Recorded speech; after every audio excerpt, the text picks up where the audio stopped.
Misaotra anao izay iray malala o, satria mbola afaka miantso ny anaranao, mbola afaka mivavaka, mibebaka eo anatrehanao.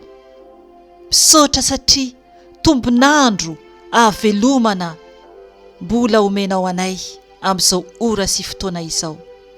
Tsy fantatray iray ny zavatra iseho rehefa avy eo, fa izao kosa Tompo dia misaotra anao izahay, mideranao, mankalazanao ary mbola misaotra anao foana na inona iseho amin'ny fiainanay tsiraray avy. Jesosy manaja anao, mankalazanao, manome voninahitra anao. Mangataka aminao aho fanahy masino, hiasa amiko, ka ny nofo rehetra dia tsy anana anjara amin'izao fotoana izao. Oka ianao no hiteny, oka ianao no ampahery, oka ianao no ampihiratra ny masom-panahin'ny olona tsiraray avy. Satria mandalo izay ety ambony ity tany ity, ka ho avy ny fotoana hialana eto. Ka maniry izahay raha eo, hivantana ao aminao ao an-danitra ambony ao, satria zava-doza ny any amin'ny hafobe. Satria araka ny teninao dia roa ihany no lalana hivantanany fanahinay rehefa miala ety izahay. Na zay iray ho any an-danitra ho any aminao mandrakizay izahay, na zay iray ho any amin'ny fahaverezana mandrakizay. Tompo, mamindrafo aminay. Tompo, amboary izahay, satria mbola misy ny fotoana. Ka dera ho anao rery any Jesosy, ianao ilay hatramin'ny taloha indrindra sy ankehitriny ary ho mandrakizay dory. Amen. Mbola faly miarabanao amin'ny anaran'i Jesosy Tompo aho amin'ny alalan'izao video izao. Ry havana, anio aho dia ampaherenao momba ny amin'ny anjely, hoe misy marina ve ny anjely, ary iza moa ireo anjely ireo. Dia ao anatin'izay dia ijoro vavolombelona aho ny amin'ny nofy izay naseho an'ny Tompo tamiko, ary ny zavatra izay nataon'ny Tompo koa tamin'ny vadiko.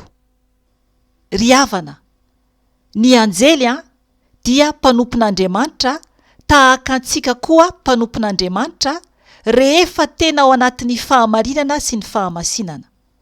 Ary ireo anjely ireo dia tena miaramila mihitsy irak'Andriamanitra. Tena tsara be ne, aleloia, voninahitra ho an'Andriamanitra.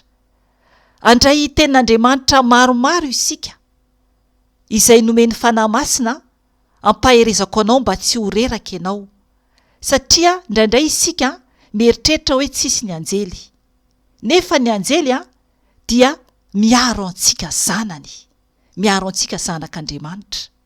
Isika izay mandeha araky ny fahamarinana sy ny fahamasinana ihany satria mila mantsy isika tena mahafantatra tsara hoe anjely tahaka ny inona no eo anilanao, satria mizara roa izy ireo: anjelin'ny lanitra izay anjelin'Andriamanitra mitoby manodidina an'izay matahotra an'Andriamanitra, sa anjelin'ny Satana, ilay anjely diso tany an-danitra ka nazera tetỳ tany.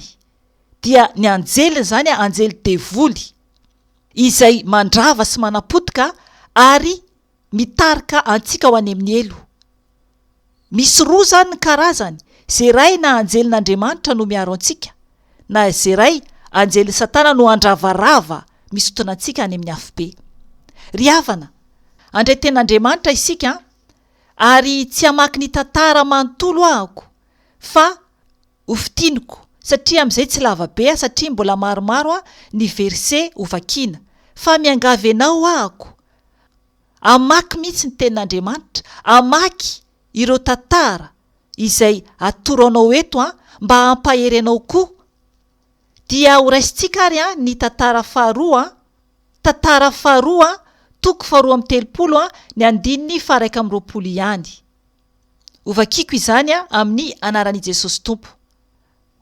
Ary ny Tompo naniraka anjely izay nandringana ny lehilahy mahery rehetra sy ny mpanapaka ary ny mpitarika teo antobo ny mpanjakany Asiria ka lasa nody tamkenatra Isakeriba. No niditra tao an-tranony Andriamanina izy dia novonoy ny zanany naterany tao tamin'ny sabatra. Amen. Ry havana, io tantara io dia manambara an'ilay mpanjakany Asiria tena nanivaiva an'Andriamanitra. Dia Andriamanitra naniraka anjely nandringana ny lehilahy mahery rehetra sy ny mpanapaka ary ny mpitarika teo amin'ny tobony mpanjakany Asiria de lasa nody tamkenatra ilay mpanjaka. Zay zany dia efa zavatra anankiray hoe ilay anjelin'Andriamanitra dia niraina nandripaka ilay fahavalo ny zanak'Andriamanitra. Raha mamaky an'io tantara io ianao dia Ezekia mpanjakan'i Joda no tamin'izany fotoana izany. Dia tantara anankiray hafa indray ao amin'ny Nomery. Io zany ny asehoko anao zao dia ao amin'ny testameta taloha aloha, fa ho hitantsika rehefa avy eo ny ary amin'ny testameta vaovao, ny amin'ny Asan'ny Anjely. Ao amin'ny bokin'ny Nomery 12 dia io tantara io manambara ny amin'ny Balaka sy Balama. Dia i Balama ilay tsy nieno ny tenin'Andriamanitra taminy. Dia jerevo ny zavatra nanjo azy eto. Mengavy anao mihitsy hamaky ny tantara rehetra mba ampazava bebe kokoa aminao ny tenin'Andriamanitra. Fa ho vakintsika andininy vitsy ihany eto amin'ito Nomery 12:28. Ho vakintsika ny eo amin'ny andininy 12:20. Ho vakiko amin'ny anaran'i Jesosy. Ny rehetra taminy anefa ny fahatezeran'Andriamanitra satria nandeha izy ary ilay anjelin'ny Tompo nijoro teo an-dalana mba hisakana azy. Zay zany hoe nisakana zany any Balama ilay anjelin'ny Tompo. Dia ho vakintsika ny andininy 14. Ary ilay anjelin'ny Tompo nijanona tao amin'ny lalantery teo anelanelan'ny tany-boaloboka. Nisy fefy teo andaniny roa ary nahita ilay anjelin'ny Tompo ny boriky ka ny ampify teo amin'ny rindrina ka nanery ny tongotry Balama tamin'ny rindrina. Dia nikapoka azy indray izy. Dia mbola nandroso ilay anjelin'ny Tompo ka nijanona teo amin'ny toerana ety izay tsy nisy iviliana na ho any amin'ny ankavanana na ho any amin'ny ankavia. Ary nahita ilay anjelin'ny Tompo ny boriky ka nandry teo ambanin'ny Balama. Dia nirehitra ny fahatezerany Balama ka nikapoka ny boriky tamin'ny tehany izy. Dia nosokafa ny Tompo ny vava ny boriky ka hoy ny boriky tamin'ny Balama: inona no nataoko taminao no dia nokapohinao fa nitelony aho izao? Tonga dia ho raisitsika ny ery amin'ny andininy 1:30. Dia nampairaty ny Tompo ny mason'ny Balama ahita ilay anjelin'ny Tompo mijoro eo an-dalana sady mitana ny sabany efa voatsoka eny an-tanany. Dia niondrika tamin'ny tany Balama ary hoy ilay anjelin'ny Tompo taminy: nahoana no nikapoka ny borikinao intelo ianao? Indro aho no niainga mba hisakana anao satria hitako fa mivarina amindoza ny lalanao. Nahita ahy ny boriky dia nidify ahy intelo. Raha tsy nidify ahy izy dia ianao mihitsy no nataoko maty, fa izy kosa dia ho novelomiko. Amen. Ry havana, io tenin'Andriamanitra io dia manambara fa i Balama tsy niaino an'Andriamanitra. Dia ny anjelin'ny Tompo no nijoro nanakana ny lalany. Aleluia! Aleluia! Izay zany ilay fitiavan'Andriamanitra antsika, ny anjelin'Andriamanitra no miaro antsika zanak'Andriamanitra. Ary eto dia tsy nahita n'ilay anjely mihitsy aloha i Balama, fa ilay boriky no nokapohany. satria ny vilalana foana fa everiny fa tsy mankatoa azy dia nosokafan'ny tompo ny vavan'ilay boriky dia tsy tsapany balama akory ary noho ny avy eo nampahiratiny tompo ny masony balama ahita ilay anjelin'ny tompo mijoro eo an-dalana sady mitana sabatra mitana sabany efa voatsoka eny an-tanany. Tena tsara ny io Andriamanitra antsika io dia jerevo ny tenin'ilay anjelin'ny tompo. Indro aho no niainga mba hisakana anao satria hitako fa mivarina amin'doza ny lalanao. Amen. 7:30 nahita ay ny boriky dia nidify ay intelo. Raha tsy nidify ay izy dia ianao mihitsy no nataoko maty fa izy kosa dia onovelomiko. Amen. Zany hoe raha isika izany manda foana ny lalan'Andriamanitra dia mety ho faty mihitsy isika. Io le hoe anjelin'ny tompo miaro antsika. Ry havana, any amin'ny Genesisy dia efa nanambara momba ny amin'ny anjely Andriamanitra satria i Satana dia anjely diso tany an-danitra. Izay no natonga azy nalatsaka avy any an-danitra ary any anaty afobe no toerany any no misy anazy. Voalazany amin'ny Apokalipsy izany hovakintsika rehefa avy eo. Satana sy ireo anjeliny, ireo zany no mpamitaka, fa ny Anjelin'Andriamanitra kosa izay tsara miaro antsika eto amintsika mandrakariva. Misy anjely eo Anilanao raha ohatra tena mpanompon'Andriamanitra ianao, nefa tsy hitanao izy fa eo aminao. Tokony tena atoky an'Andriamanitra ianao. Izay no mahatonga antsika mila mitandrina. Fa isika ka misy mahita isika ny anjelin'ny tompo manodidina ary miaro an'izay matahotra an'Andriamanitra. Ao amin'ny Salamo 4:30 no misy an'izany. 7. Andao vakintsika amin'ny anaran'i Jesosy Tompo. Ny Anjelin'I tompo dia mitoby manodidina izay matahotra azy ka manafaka azy. Amen. Izay zany no asan'ireo Anjelin'Andriamanitra ireo. Mitoby manodidina antsika izy ary manafaka antsika. An'izay matahotra an'Andriamanitra, mazava tsara ny tenin'Andriamanitra, dia mety hiteny ianao hoe amin'izao fotoana izao tsisy anjely intsony. Ry havana, aoka isika andinika tsara ny tenin'Andriamanitra. Aoka tena ho ampy ny tenin'Andriamanitra isika mba tsy ho voafitaka. Aka verse vitsivitsy vakiako dia aoka ianao anaraka tsara. Ao amin'ny Lioka toko voalohany ny 1:12 ka hatramin'ny 17. Hovakintsika io amin'ny anaran'i Jesosy Tompo. Dia nisy anjelin'I tompo niseho taminy teo ankavanan'ny alitara fandoroana ny didika azomanitra. Noho nahita azy Zakaria dia taitra loatra ka raiky tahotra. Fa hoy ilay anjely taminy, aza matahotra ry Zakaria, fa efa noenoina ny fangatahanao. Koa i Elizabeta vadinao dia hiteraka zazalahy aminao ary Jaona no ataonao anarany. Amen. Io dia ilay Jaona mpanao batisa. I Zakaria zany papan'ilay Jaona mpanao batisa dia efa notenen'ny anjely sahady talohan'ny Jaona mpanao batisa ho teraka. Dia hidina eo amin'ny 9:12 isika ka hatramin'ny 20. Hovakintsika izany amin'ny anaran'i Jesosy Tompo.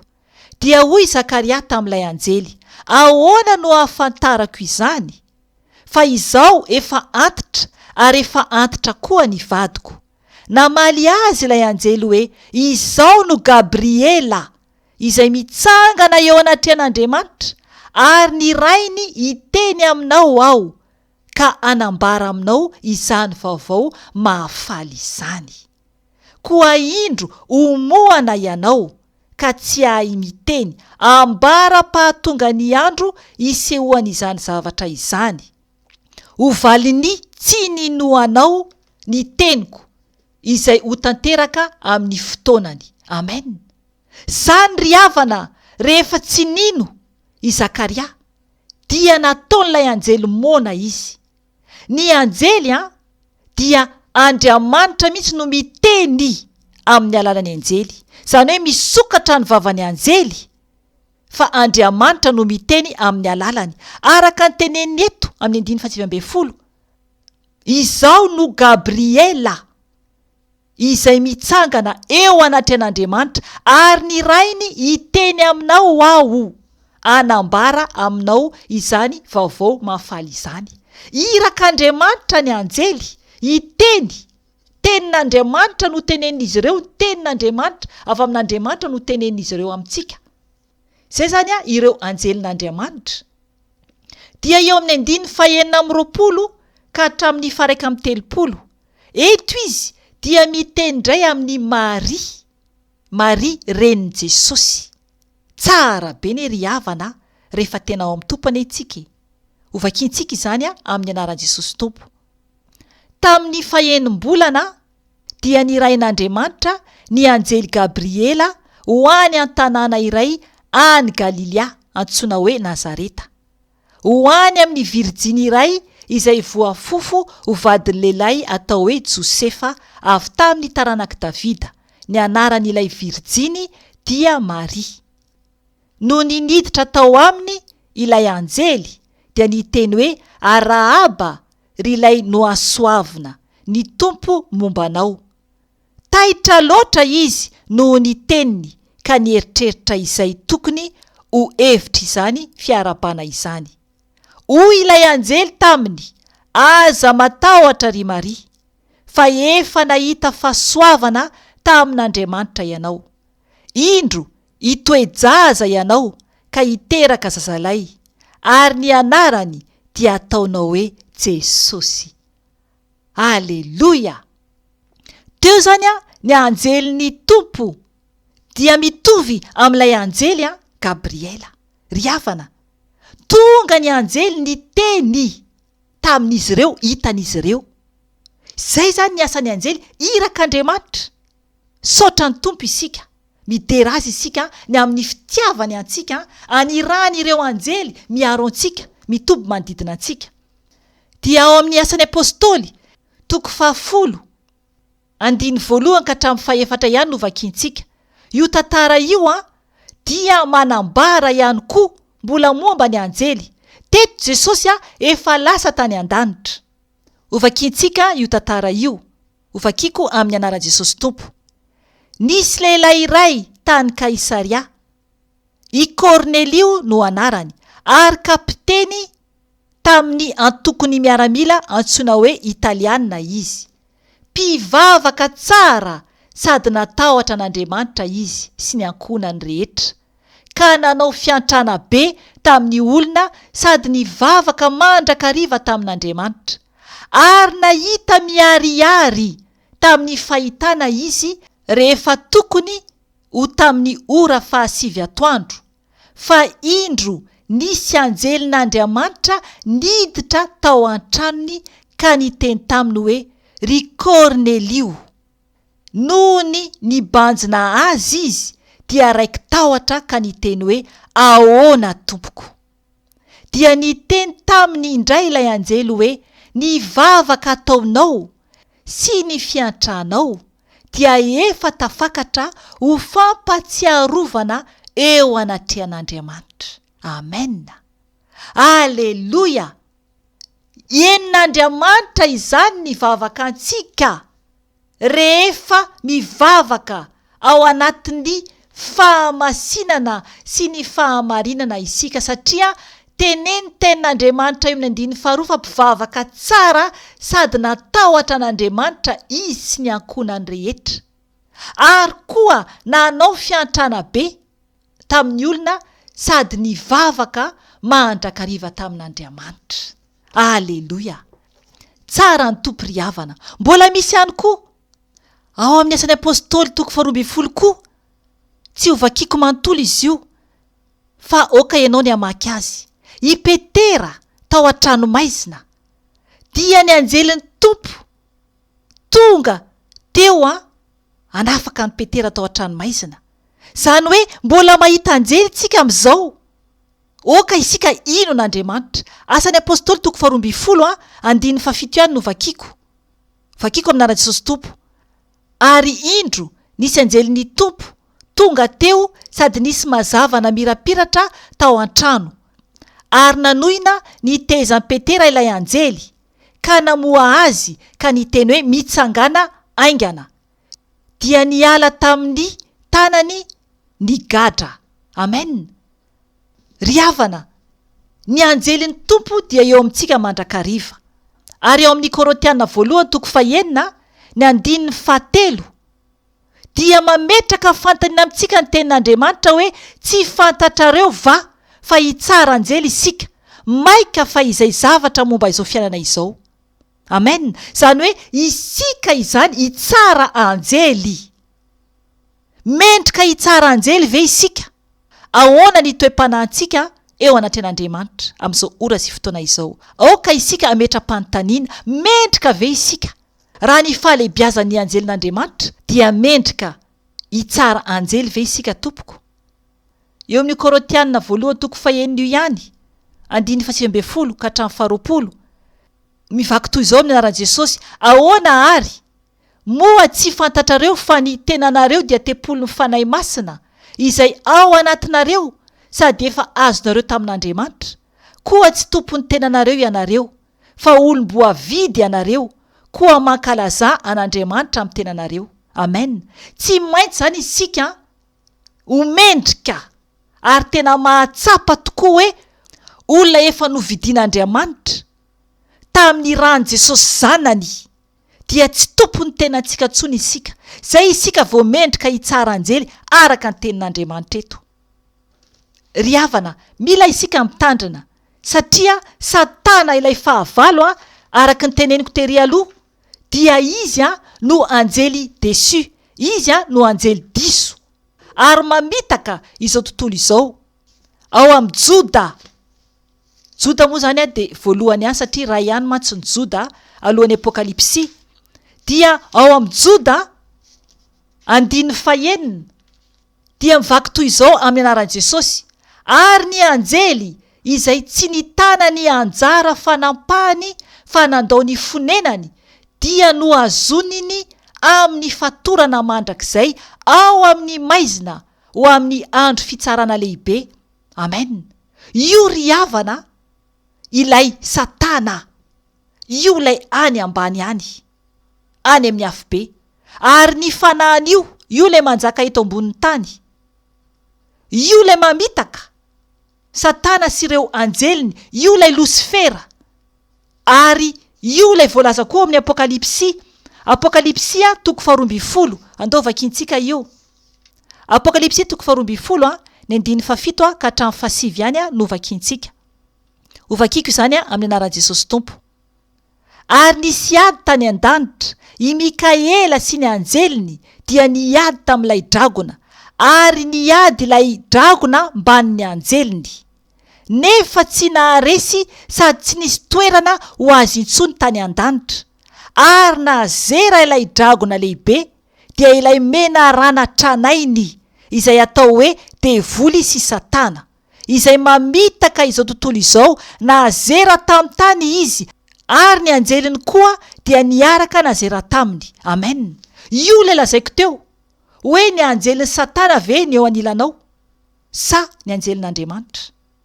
Mila isika tompoko mitandrina satria zava-doza, tena zava-doza ny amin'ny asan'ny Satana. Anjely ratsy fanahy, anjely mpamono, isitona antsika ho any amin'ny afobe. Ry havana, ny asan'ny anjelin'Andriamanitra koa dia mitondra ny vavaka antsika eo anatin'Andriamanitra. Ao amin'ny Apokalipsy 9 hovakintsika ny andiny 7 ka hatramin'ny 5. Hovakiko amin'ny anaran'i Jesosy Tompo. Ary nisy anjely iray koa tonga ka nitsangana teo ambonin'ny alitara, nitondra lovia volamena fandoroana didikazo manitra izy. Nomena didikazo manitra betsaka izy mba atolony izany miaraka amin'ny vavaky ny olona masina rehetra eo ambonin'ny alitara volamena fandoroana didikazo manitra izay eo anoloan'ny seza fiandrianana. ary nisetroky ny ditikazo manitra mba amin'ny vavaky ny olona masina dia niakatra avy eo an-tanany anjely ho eo anatrian'Andriamanitra. Ary ny anjely dia nandray ny lovia fandoroana ditikazo manitra ary nameno azy tamin'ny afo teo amin'ny alitara ka nanipy izany tamin'ny tany. Ary nisy kotrokorana, feo, tselatra ary horohorontany. Amen. Ny anjely zany ry havana nitondra ilay vavaka teo anatrian'Andriamanitra. Amen. Aleluia. Tsara ny tompontsika. Ary ny anjely ihany koa ao amin'ny Apokalipsy 7 andiny voalohany ka hatramin'ny 7. Zay efa nozaraiko any amin'ny video hafa any. Manambara fa ho isy anjely hiazona ny rivotra 4 tsy hitsoka intsony amin'ity tany ity. Fa ny anjely no irahan'Andriamanitra anisany andrava koa ity tany ity. Ary voalazany ato fa ireo anjely koa no avy anisy tombo-kase amin'ny andrintsika mpanompon'Andriamanitra alohany ampiakarana antsika. Amen. Ao amin'ny Matio 4:20 ny 1:30 dia ireo anjely no avy anangona ny olom-boafidin'Andriamanitra. Ovakiko izany amin'ny anaran'i Jesosy Tompo.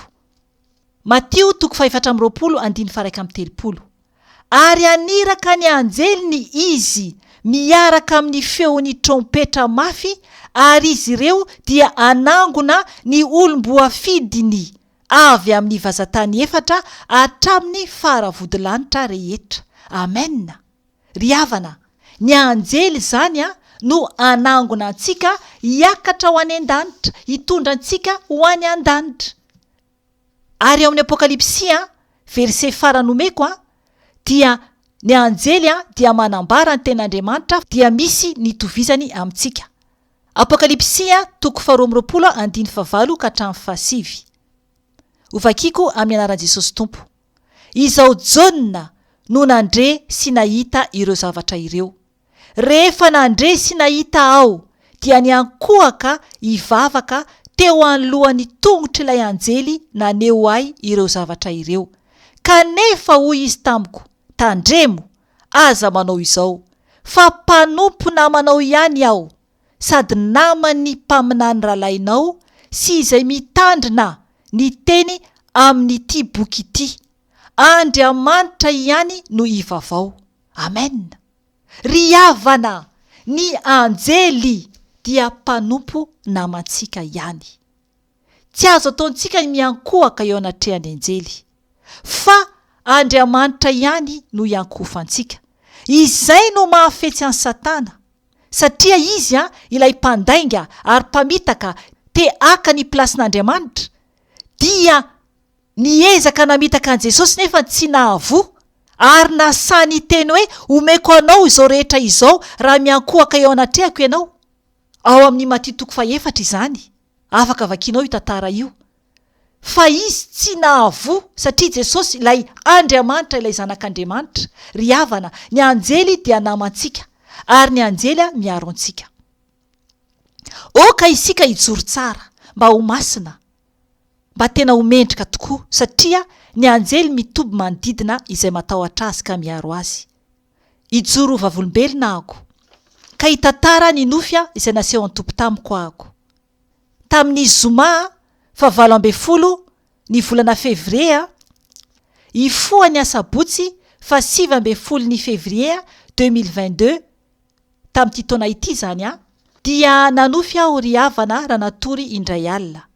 Nanofy aho hoe hitako aho tao anatin'ny efitra anankiray tato atokantranonay. Dia hitako aho zany ao anatin'io efitra io alavitra ny varavarakely, ary ilay varavarakely dia mihidy vitra lehibe io varavarakely io. Dia mijery aho zany manatrika an'io varavarakely io, mitotoka any amin'io varavarakely io. Dia hitako mihitsy ny ao ivelany izany. Ohatrany hoe any ivelany mihitsy nahitako avao amin'io efitra io mahatazana ako elatra ngezabe fotsifotsy lehibe, tena mahagaga izany elatra izany. Elatra ngezabe zany hitanao raha manao pozina elatra ngezabe ianao miorona ngezabe zany dia avo be zany izy io, ary raha jerenany avony dia angambany mihoatra ny habeana ireny bâtiment ngezabe ireny, dia mieva zany izy io ampovoan'ny lanitra sy ny tany ngezabe. Miorona zany io elatra io tsara be ary fotsy be tsara be. Dia ny zavatra naseho an-tompo tamiko tao anatin'io nofo io zany dia raha vao ahiratro ny masoko mijery dia tsy hitako ilay izy, fa raha vao akipoko ny masoko dia hitako indray ilay elatra. Raha vao ahiratro ny masoko dia tsy hitako ilay izy, fa raha vao akipoko ny masoko dia hitako ilay elatra tsara be. Manambara ry havana fa zavatra tsy hita maso, ilay fanahy ao anatiko no mahita zany ny zava-miafina, tahaka ny tenin'ireo apôstoly hoe raha tsy mijery ny hita izahay, fa ny hita dia vetivety foana, fa ny tsy hita dia maharitra mandrakizay. Dia vao mikipy ny masoko dia hitako indray ilay elatra tsara be. Vao ahiratro ny masoko dia tsy hitako indray ilay izy. Ilay fanahiko atao anatiko no aseho any Tompo ny zavatra tsy hita maso. Ry havana, tsara ny Tompo, ary lehibe indrindra tsy takatra heverina izy. Dia indray andro ry havana, ity zany tsy nofy fa zavatra niseho tamin'ny tokantranoko. Isanandro aho dia mivavaka ho an'ny ankohonako. Rehefa mifony maraina dia mivavaka ho an'ny ankohonako mandroaka devoly ny accident, mandroaka ny devoly mpamon'olona. Tsy maintsy mandroaka devoly foana zany dia mangataka an Jesosy, mangataka ny Anjelin'ny Tompo hiaro ny ankohonako. Na izaho koa ary na mandeha ohatra hoe anaty fiara dia vao mipetraka anaty fiara dia efa mandroaka devoly ny accident, mandroaka devoly mpamon'olona, ary mangataka an Jesosy hitondra ny fiara. Dia ny Anjelin'i Jesosy zany mitoby manodidina izay matahotra azy, araka ny teny izay vakiana teo tao amin'ny Salamo 4:7.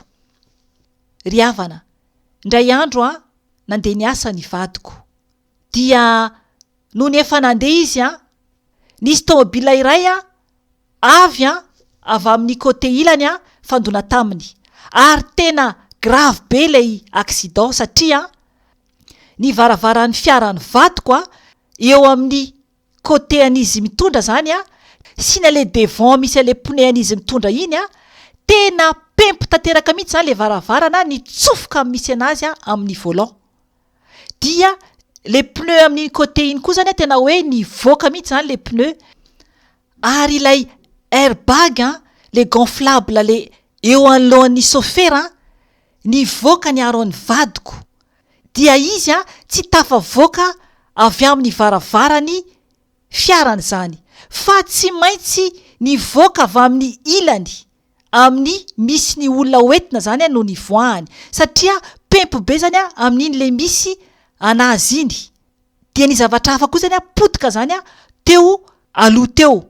Ry havana, izay ilay mirakla nataon'i Jesosy, izay ilay Anjelin'I Tompo no tonga mihitsy nanakana mba tsy hafaty ary mba tsy hampaninina, tsisy naratra izy na dia kely ary ilay olona tamin'ny fiara anankiray koa tsisy naratra na dia kely ary.